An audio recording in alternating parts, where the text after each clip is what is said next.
Bachelor point season 5 এর নাটকে যুক্ত হতে যাচ্ছেন শামীম হাসান সরকার, যিনি ব্যাচেলর পয়েন্ট নাটকে আরফিন নামে পরিচিতি পেয়েছিলেন।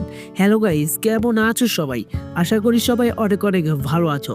ব্যাচেলর পয়েন্ট নাটকের একের পর এক আপডেট জানতে সাবস্ক্রাইব করে আমাদের সাথেই থাকুন এবং নাটকগুলো সম্পর্কে জানতে আমাদের টেলিগ্রামে জয়েন করুন। ডিসক্রিপশন বক্সে লিংক দেওয়া থাকবে। তবে এই ব্যাচেলর পয়েন্ট নাটকের সকল চরিত্রের মধ্যে আপনার পছন্দের মানুষকে সেটি অবশ্যই কমেন্ট করে জানাতে ভুলবেন না। তো চলুন শুরু করি। খালি তো মুখ দিয়ে গগ গগ করস, মারি দেয়া। 2018 এবং 19-এর শেষ দিকে ব্যাচেলর পয়েন্ট নাটক মুক্তি পায়। মুক্তির সাথে সাথেই তুমুল জনপ্রিয় হয়ে ওঠে এই নাটক। তারপর থেকে নাটকের একে একে 4টি সিজন শেষ করেন। তবে দ্বিতীয় সিজনের পর নেহাল এবং আরফিনকে আর দেখা যায়নি।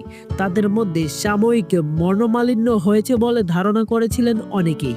তবে সিজন 3 এবং 4 শেষ করার পর কাজল আরফিন অভি দীর্ঘ অপেক্ষার পর আবারও সিজন 5-এ নিয়ে আসেন। সিজন 5-এর পর্ব বর্তমানে 48 নাম্বার পর্যন্ত তাদের প্রিমিয়াম চ্যানেলগুলোতে আপলোড করেছেন। এরই মধ্যে আবারও দেখা গিয়েছে সেই নেহাল নামের চরিত্রে তৌসিফ মাহবুবকে। কিন্তু এরই মধ্যে ব্যাচেলর পয়েন্ট নাটকের পরিচালক শুধুমাত্র এ লিখে একটি পোস্ট করেছিলেন। এরই মধ্যে ব্যাচেলর পয়েন্টের ভক্তরা কমেন্ট বক্সে উড়াধুরা কমেন্ট করেই চলেছে। আর একে ঘিরেই যত কাহিনী। কেউ কেউ বলছেন এ মানেই আরফিন। তবে দর্শকদের আরফিনের প্রতি এতটাই ভালোবাসা, শুধু এ দেখেই বুঝে ফেলেছেন আরফিন আবারও যোগ দিতে যাচ্ছেন ব্যাচেলর পয়েন্ট সিজন 5-এ।